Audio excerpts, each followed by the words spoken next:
I love working at home. I got to work with different agencies in New York, but they did exactly what I would do here in Uganda, but just that we never had to meet. And I thought, oh, this is possible that you can have a team and work wherever you are and still be productive. And if you want people to be responding to you and to keep the energy high, you have to start with human moments, quick check-ins, icebreakers, tell someone what you did over the weekend. As a leader, when you say, oh, that client was very difficult to pitch to, oh, that work almost drained me, it gives your team the energy to also come out and express what exactly they feel about the work or exactly what is paining them. People confuse visibility with productivity. If they see you on a desk from 8 to 6, that means that you're a hard worker. And yet, most of us have worked in traditional environments before. We all know that's not true. Welcome to another webinar, one of our monthly webinar series. Hello, everybody. Today, we are going to be focusing on remote team dynamics and effective virtual leadership. I'm Patricia Turomwe, and I'm the CEO of Agile Media Africa. I'm always delighted to be moderating these sessions, just showing the direction, because today's topic is pertinent to us at Agile Media. If you ask, for example, Betty on the call right now, we'd love to work virtually.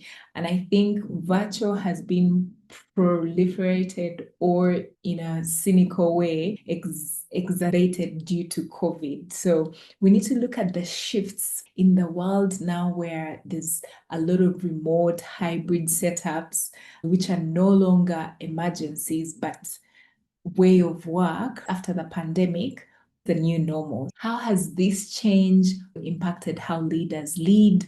How can we managers improve on our performance, but also for our team members? How can we also maintain engagement across distributed workplaces? Some have people working in Africa, Asia, wherever, but how do then managers be able to engage those people? So I hope that today's webinar gives those practical strategies, strengthens those working remotely, helps build cohesion, but also builds or boosts their productivity for them to be able to lead effectively in virtual environments. So we are going to look at how to balance flexibility and accountability when managing remote teams. We're also going to look at strategies for building customer trust virtually, because a lot of people would prefer to see your face, especially when you're smiling, for interaction.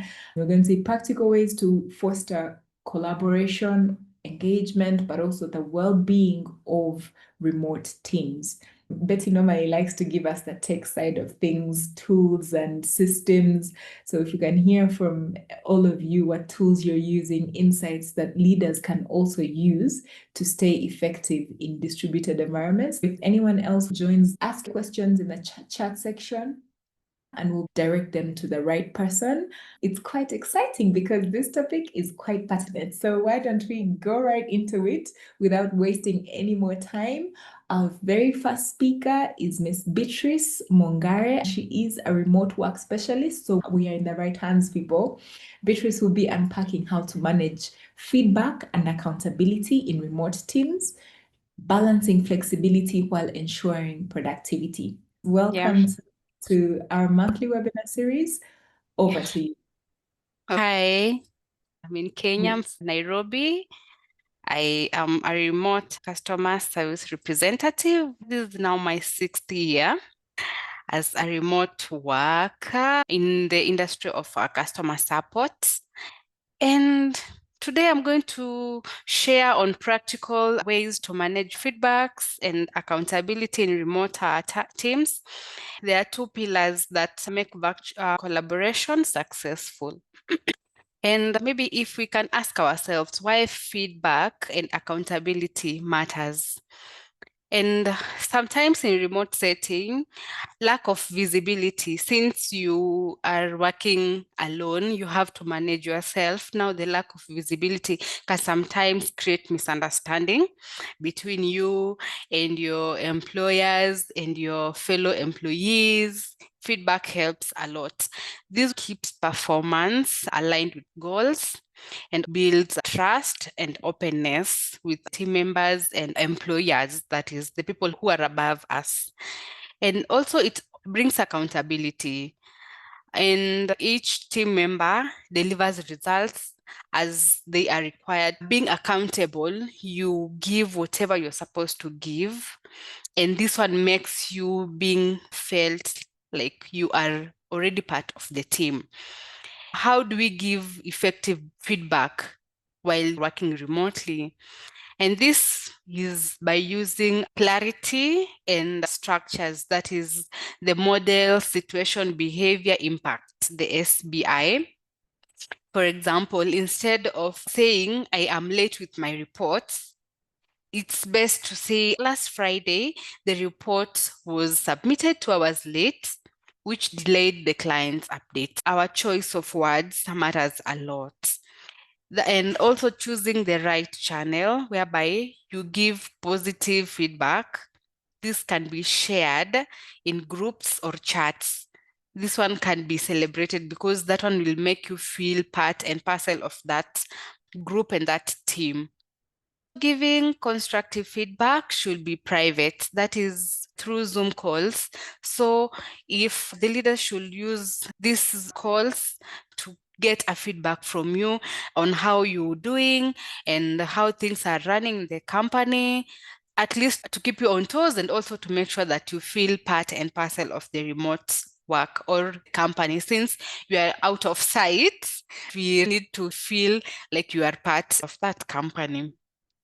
We can also speak about balancing flexibility with accountability. And remote work thrives mostly on trust and responsibility. Since this person doesn't see you, so they don't know what you are doing at the background. The only thing they have is trust and responsibility. You have to set clear expectations, goals, deadlines, and deliverables.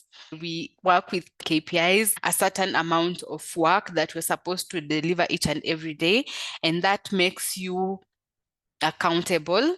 We use shared tools like Trello, Asana, Notion, Slack, reminders to track the progress of everyone. And that one is very open because, like Slack, you are in a group with each and every member of that company. If it's customer service, all customer service agents are in one group. We track progress of each and every person through how we interact, share ideas, and ask questions about something difficult. We also encourage self-accountability. If you be accountable yourself, no one to follow up on what you're doing.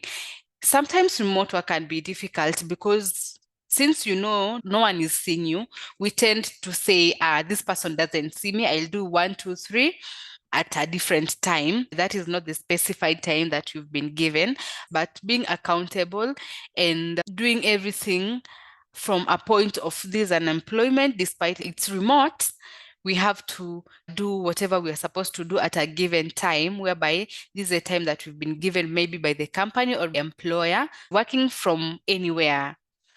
Flexible hours must be tied to accountability results, not just activity. So working from anywhere, you can go from your house to a coffee shop, maybe somewhere where it's quiet, and do your jobs as long as you give whatever you're supposed to give in that given time. We can also speak about practical tips. This is by scheduling regular check-ins, like weekly one-on-ones, teams, huddles.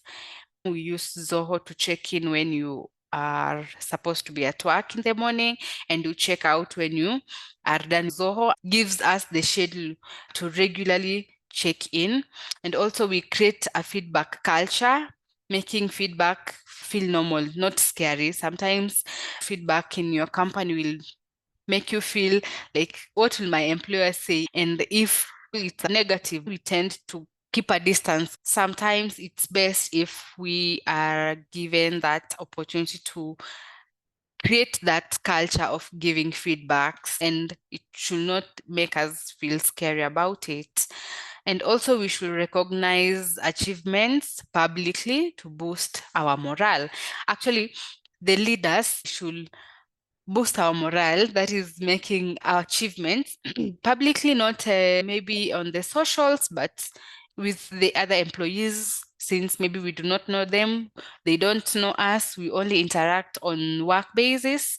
Being recognized makes us feel like we are part and parcel of that company. So it's a practical tip that should be used in each and every remote setup. And also encouraging two-way accountability. Leaders should also be open to feedbacks. A leader should give me feedback, and I should be also open to give my leader a feedback on whatever they are doing. It should not be limited, it should be a two-way accountability. And generally, maybe to say on everything, we as remote workers have a burden of making things work from our side, since we do not have that physical office.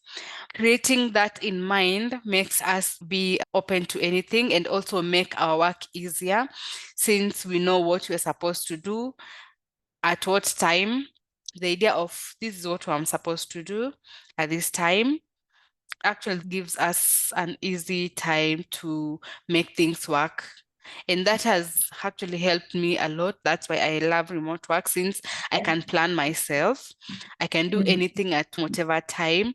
After my work, I can plan myself and say, maybe this amount of work, I can do it within this given time. Then at this given time, I can do something else with my life. Remote work has its disadvantages. We find ourselves not having friends because we are not interacting. We do not have colleagues that we can see. It's a lonely workspace, just me and myself. I don't have a leader who's looking at me telling me, you should be at the office at this time. You should be doing this at this time. Being yourself and planning yourself, that one makes you a good remote person who knows whatever you want with this specific industry. I couldn't agree more. You gave insights to managers and tips to manage teams. So thank you for all those insights. This is a month of appraisals. It's interesting to also pick on how performance should align with goals, but also the two pillars, which I think you said were feedback and accountability. Ms. Beatrice, thank you so much for your insights. As we have Davis here, we would love to hear from you. He's the head of marketing at Tugeme. Davis will talk about fostering collaboration and engagement remotely, because some of these strategies can be really hard to sustain. So how do we sustain motivation, but also address burnout in those distributed teams? Davis, the floor is yours. Thank you. My name is Sean Davis Kawalia. And some people hear Sean Davis, they think I am from abroad, but I am Ugandan. I do a lot of work with Tugeme as one of the companies I work for remotely. Just like the previous speaker mentioned, having friends becomes very, very difficult for us. This should be cooked up either in your home. When you EDCL decides to take away the light, that's when you decide to go to a cafe or something, but usually we are just on our own. Talking about remote work, very many of us have joined very many virtual meetings where people's cameras are off, like mine has been off. That was intentional, yet I was asked to leave it on. Over time, also during these virtual meetings, energy becomes low, and your leaders keep wondering whether you are with the team. We keep asking ourselves, is this person there? Are they really there? Yeah. So today, I'm going to basically be highlighting how remote work offers flexibility, connection, and how we can manage work in our teams. I'll begin with how we can sustain engagement and motivation in our teams. Usually when we start our meetings, especially online meetings, people just get onto exactly what they're supposed to be talking about, the work. However, to sustain engagement and motivation, it's important to start with human moments to keep your team engaged. And if you want people to be responding to you and to keep the energy high, you have to start with human moments, quick check-ins, icebreakers. Tell someone what you did over the weekend. Those small icebreakers build connection. We usually tend to think that because we are working remotely, the human connection is out of the picture. However, the human connection is never out of the picture, and that is basically what builds connection, especially when people are working remotely. It is also very important to encourage non-work channels. just like the previous speakers mentioned, that is Slack, the Trello, the Zoho. These basically help you track and know which people are on what part of any transaction a day, basically. So you keeping on these non-work channels, WhatsApp, some people have Telegram, some people have Slack. It helps you know which person is at what point and which person is not at what point. I will bring back this point when I'm talking about its mental factor as well. It is also very important when we start meetings virtually to visibly and to personally give recognition as leaders. When a leader tells you that, oh, by the way, I saw your email or your pitch last week, and it was very good, there is a positive energy that it builds up in you and it gives you momentum on whatever next you're going to be pitching or you're going to be designing or you're going to be sharing with the client. So celebrating small wins publicly or giving out shout outs in meetings. If it's someone's birthday, you shout them out. They get to know that our leader or my boss has not forgotten that it's my birthday, or my boss has not forgotten that it's our anniversary back at home. Yeah, acknowledging these contributions, regardless of time zones, is very important as it makes people feel visible to their bosses and teams they manage. Another thing that helps with managing is at a certain point in life or during our work journey, we have to acknowledge that when a person works from home, there is a shift in the KPIs that a person is supposed to be asked for. So usually as a leader, what I do is I tend to go away from managing the hours that, hey, Sean, you're supposed to have delivered 8 hours, but I did not see you. We basically begin managing the outcomes that regardless of the fact that you probably were on for 6 hours, you were able to deliver the results that were expected of you at that particular moment. This brings me to the point of taking away the micromanagement. Because with remote work, if you continuously micromanage someone, that's when people come out and say, this is a toxic work relationship, no work-life balance. And so managing outcomes as opposed to managing hours basically helps so much in building remote teams. A previous speaker already mentioned about using digital tools. That is like Notion, Trello, Teams, Zoho, and many others. So basically in these teams, it is also very important that it's not every day or hour that you're supposed to be talking about work and work and work and work. Putting out a very small joke from the boss, also the boss mentioning that, that client was not easy to pitch to. Those easy moments help grow teams and help deal with lack of work-life balance and mental drain that it puts onto someone. The other part was addressing burnout and mental health challenges. It is very true, especially in Uganda. Very many people in PR, media, adsmen, social media managers, community managers are suffering with mental health problems. They tend to resort to other things that can help them get the creativity. That's where you find someone saying they're functioning alcoholic, those catchy phrases they use to get away with whatever is going on.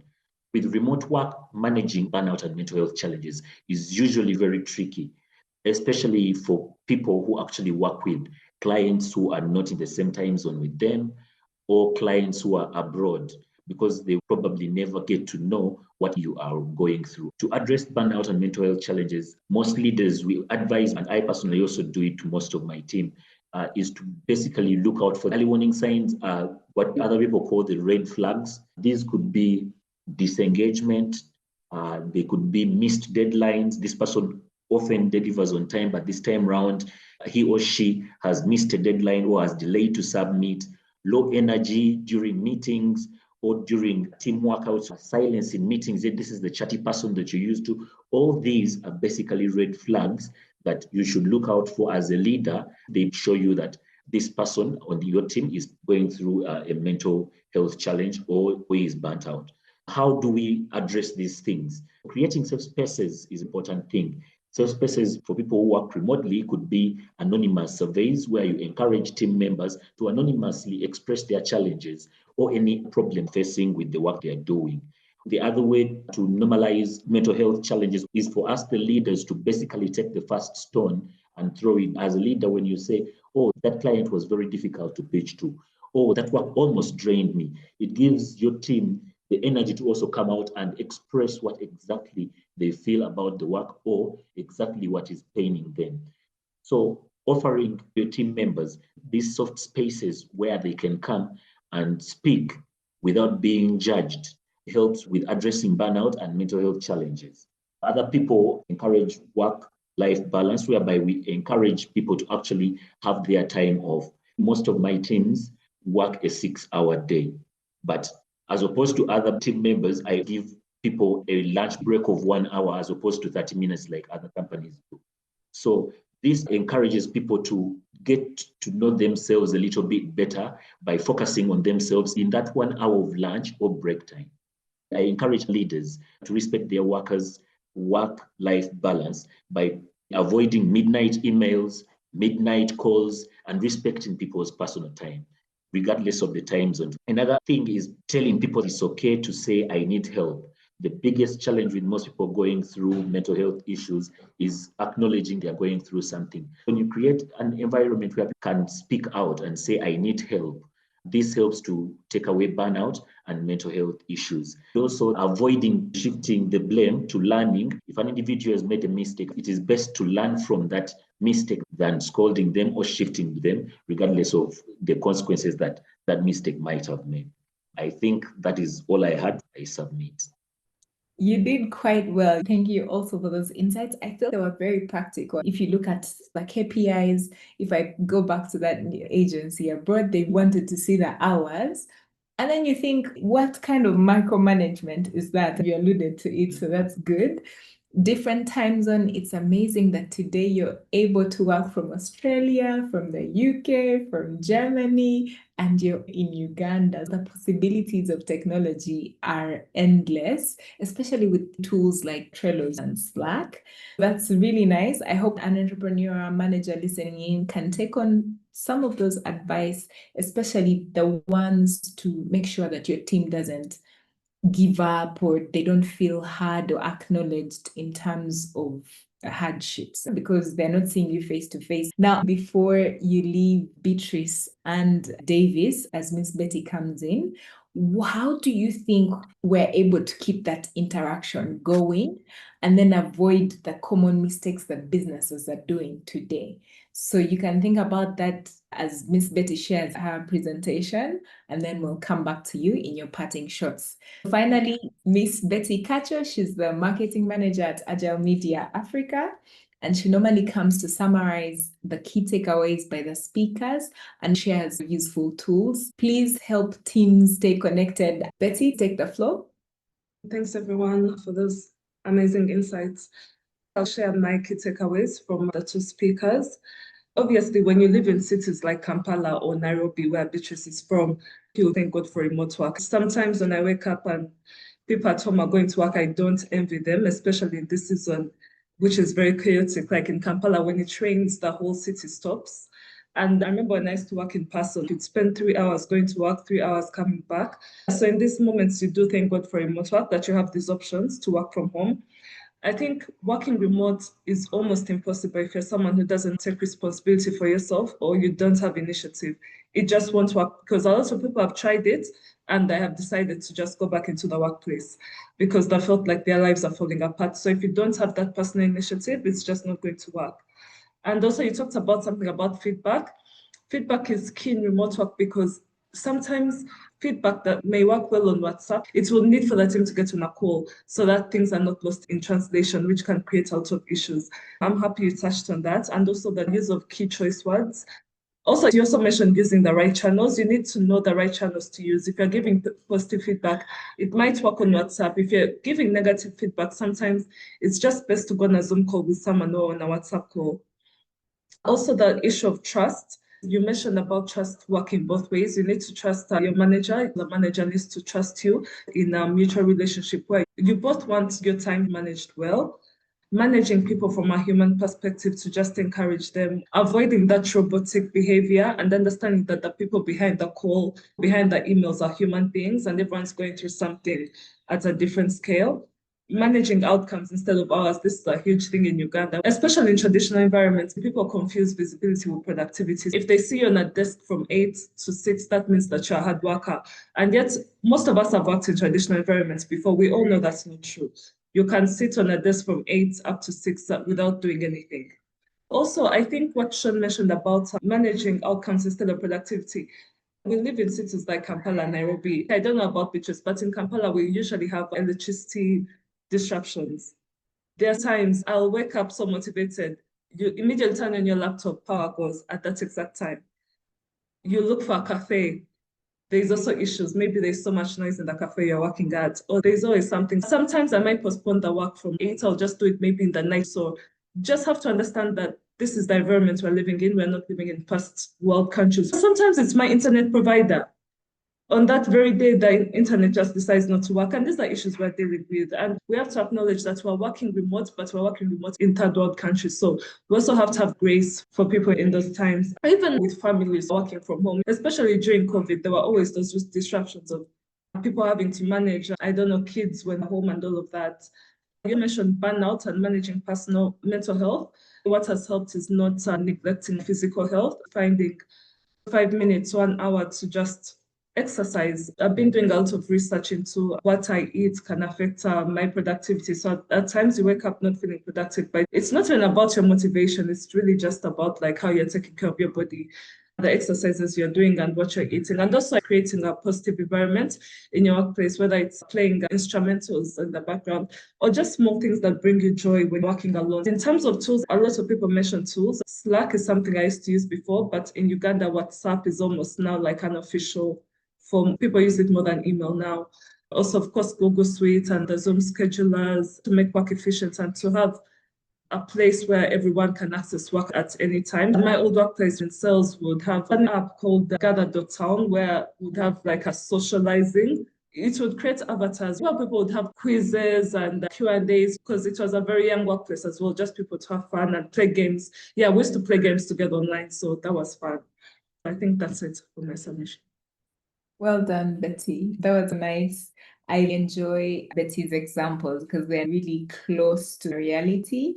I like the fact that you talk about messages being lost in translation, which happens in text. You don't know the tone in which someone messaged the text or sent the email, but face-to-face is always easier. And I pity Gen Zs because they're coming into the workforce and most prefer working online. They're not getting the benefits of making friends that we had the opportunity to make that have lasted a lifetime. Since all of us are customer facing, Miss Beatrice, with your parting shots and remarks on how to help customers build and sustain trust, what do you recommend? I will keep looking out for questions coming into the chat section. I just loved what Sean and Betty said.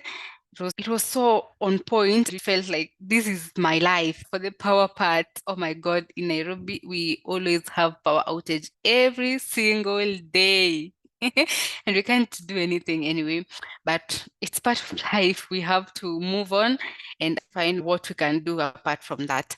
So how customers can build trust? In my space, people who work on customer retention tend to sell the company to the customer the way it is. They also try to cover the negative side of the company and try to make the company better to the customer's eyes. So customer has to trust the company, and we also have to build that trust by giving whatever we have said we are giving to the customer. Davis, are you there? How will we earn and sustain trust from our clients? That's the question that you asked. For companies that basically do remote work, how we earn trust from our clients, it is very imperative and very important to at least have a physical location. So basically, we have to give trust to the customer for the customer to trust the company or us. This will be portrayed through the culture. If our company culture is honesty, we have to give that honesty, and the customer has to trust us to an extent that they will, at any given time, say a certain company or a person, I can trust that person with my life. We have to give trust to the customer for the customer to trust us. Okay, Ms. Beatrice, thank you so much. Do you have any other parting shots? Maybe what I can finish by saying is, in remote work, success comes with flexibility. So if we want to be successful in the remote world, let our flexibility match the responsibilities. And feedback flows openly in all directions, be it from the leader side or from the worker side. Thank you very much, Davis. Yeah. As I was saying, with remote work, it's very imperative that a company has at least a physical address. Especially in Uganda, people will always ask you for your address, and your address cannot be your home. Having an address in Uganda makes clients trust you or your company. For remote workers, we are like a cog in a machine. The system is like a website designer, and we are the programmers. We keep the machine running, but all that matters to the client is seeing the website function. When the client says, I want you to remove that About Us page from up there and put it below, as long as he sees that happen, the trust is already there. He will know that the moment I say this in an email or a phone call, it will be done. My parting shots. I just want to let people out there know that remote collaboration is not just about tools. Yeah, it's about trust, connection, and care. As a leader, you have to treat them with care, you have to treat them with trust, you have to keep the connection alive. That humanity should not go away. I had 3 golden rules to share. The first one is with remote work, see people, recognize their humanity. Know these are people, they can fall sick, power can go off, a family member can get lost. When you see people and recognize their humanity, you understand anything can go wrong, but you give them benefit of doubt to do whatever they have to do in the given time. Then set clarity. These are 3. Set clarity. Have clear goals. Have a flexible path. For most of the companies I work with, there is a path that you're supposed to take to reach where you have to go. Once you're done, you send it to someone who has to do something, and then you send it to someone who has to add on something before it's back to you to input, and then it goes to the main person. So once you set clarity, those are the clear goals that we want to get, that in case you want this is who you have to go to. It makes it easy for people to collaborate remotely. This last one is all about the mental health issue and burnout. Support well-being, normalize balance and mental health, because I believe a person's mental health is more important than the paycheck. Recognize their humanity, set clarity, the goals and the paths they have to use or go through to reach a certain point or deliver a product, and support well-being. That is normalizing balance and mental health and respecting people's private time. I believe remote collaboration is possible for everyone. Thank you, Davis. I think for me, it's just take responsibility for yourself, for your physical health, your mental health, your structures, find something that works for you. Once you keep those structures, everything will flow. If you fall off, you will struggle. It goes back to what Sean was saying about well-being. That's the most important aspect. Thank you, all of you. You've been an amazing panel. Keywords: accountability, clarity, consistency, responsiveness, and mental health.